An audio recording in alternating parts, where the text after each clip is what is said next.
Shalom, saudaraku yang dikasihi Tuhan. Kita berjumpa lagi di dalam renungan harian GKI Sangkra, tepat pada hari ini, Senin tanggal 27 Februari 2023. Mari saudara, saya mengundang setiap kita semua dimanapun kita berada, kita menyatukan hati untuk menerima sabda dari Tuhan. Kita berdoa. Ya Bapa, Sang Sumber Cinta Kasih, kami sungguh bersyukur oleh karena belas kasihan Bapa yang membuat kami dapat terus bertumbuh. Oleh karena kasih-Mu lah yang boleh menguatkan kami di tengah segala pergumulan kehidupan yang kami alami. Dan biarlah firman-Mu yang akan Kau taburkan bagi kami pada hari ini boleh menguatkan kami di dalam setiap pergumulan kehidupan kami. Berfirman-lah ya Tuhan, karena kami anak-anak-Mu siap mendengarkannya. Di dalam nama-Mu kami boleh berdoa dan ucap syukur. Haleluya, amin. Saudaraku yang terkasih di dalam Tuhan, hari ini bersama-sama kita akan membahas sebuah tema dengan judul Katong Semua Basudara. Sebuah semboyan yang berasal dari Ambon yang mengajak kita untuk memiliki sebuah semangat persaudaraan. Saudaraku yang terkasih di dalam Tuhan, menjelang tahun-tahun politik, maka seringkali politik-politik identitas itu bermain. Politik-politik identitas kemudian digaungkan untuk kemudian memecah belah, untuk kemudian menggali massa, untuk mengumpulkan massa. Dan seringkali politik-politik identitas itu menjadi sebuah sekat pemisah untuk kita boleh merayakan kehidupan di tengah-tengah kita. Hingga akhirnya kemudian ada orang-orang yang terluka oleh karena politik-politik identitas. Sekat-sekat tadi kemudian mengakibatkan kita tidak bisa terhubung satu dengan yang lain. Oh, kamu bukan orang A, kamu bukan orang B, kan kamu bukan berasal dari orang ini. Sehingga kita tidak bisa mengambil akses, tidak bisa untuk kemudian berelasi menjadi lebih dalam. Dan sekat-sekat ini yang akhirnya membuat kita menjadi terluka. Ya, hingga akhirnya luka itu menjadi sebuah pengalaman yang melemahkan. Pengalaman ini kemudian membuat kita berefleksi, loh kalau Tuhan menciptakan kita berbeda, apa makna Tuhan menciptakan kita di tengah perbedaan itu? Apakah Tuhan memang mengizinkan perbedaan itu untuk menjadi sebuah kesempatan kita tidak bisa bersatu, kita tidak bisa hidup rukun bersama? Apakah Tuhan memang demikian kejam terhadap kita? Tidak, saudara. Mari bersama-sama kita akan membuka Alkitab kita di dalam Ibrani pasal yang kedua, ayat yang ke-17 sampai dengan yang ke-18. Demikianlah firman Tuhan. Itulah sebabnya, maka dalam segala hal ia harus disamakan dengan saudara-saudaranya, supaya ia menjadi imam besar yang menaruh belas kasihan dan yang setia kepada Allah untuk mendamaikan dosa seluruh bangsa. Sebab oleh karena ia sendiri telah menderita karena pencobaan, maka ia dapat menolong mereka yang dicobai. Demikianlah pembacaan firman Tuhan, dan berbahagialah setiap kita yang bukan hanya mendengarnya tapi juga melakukannya di dalam kehidupan kita sehari-hari. Nah, saudara yang terkasih, bacaan kita hari ini merupakan sebuah tulisan yang ditulis oleh Paulus. Bagaimana di bagian ini secara lebih khusus, Paulus menerangkan tentang identitas Tuhan Yesus. Bagaimana ia adalah seorang Allah yang turut mau menderita bersama dengan umatnya. Digambarkan Yesus yang setia dengan penderitaannya, namun ia juga memperlihatkan bahwa di tengah penderitaan itu Allah mampu untuk melalui segala penderitaan, dan Allah berjaya atas segala penderitaan itu.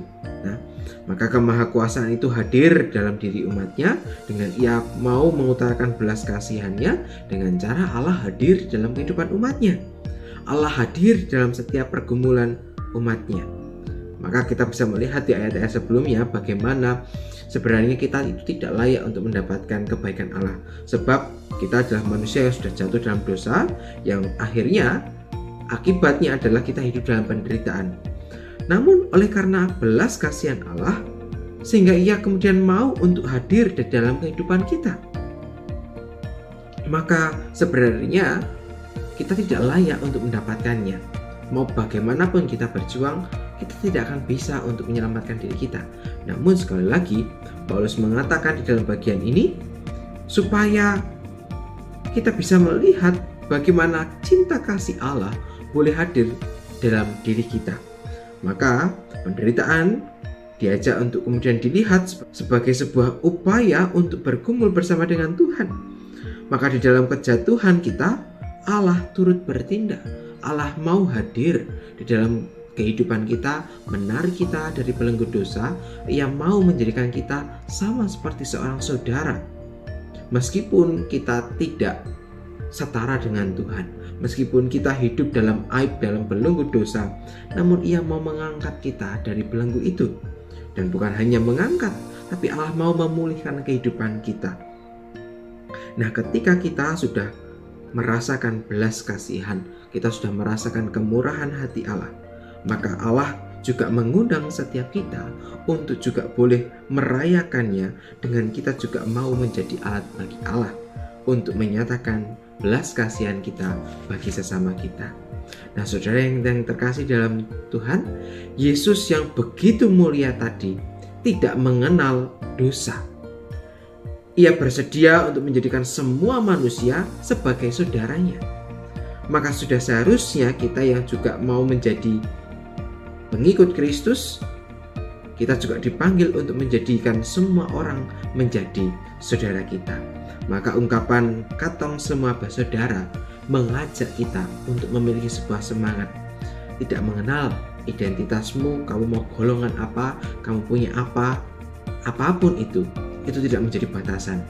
Oleh karena cinta kasih Allah yang telah lebih dulu menyapa kita, itulah yang membuat kita mendorong kita untuk terus mau berelasi.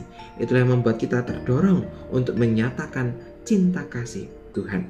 Sehingga semangat katong semua bersaudara mengajak kita untuk merayakan kehidupan bersama dengan Allah.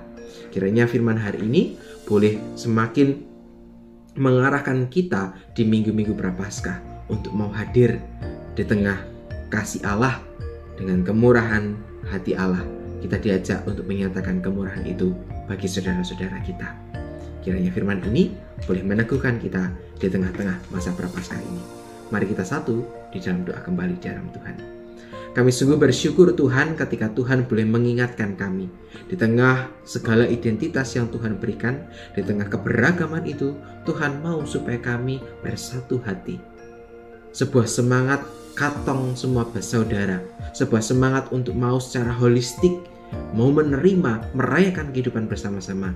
Maka ajarlah setiap kami untuk bisa menerima segala perbedaan itu menjadi sebuah warna yang boleh menguatkan, sebuah warna yang boleh saling melengkapi. Kiranya firman-Mu hari ini boleh mengajak kami untuk bergumul bersama. Mampukan kami untuk menjadi pelaku firman-Mu, supaya firman itu begitu nyata bagi setiap kami.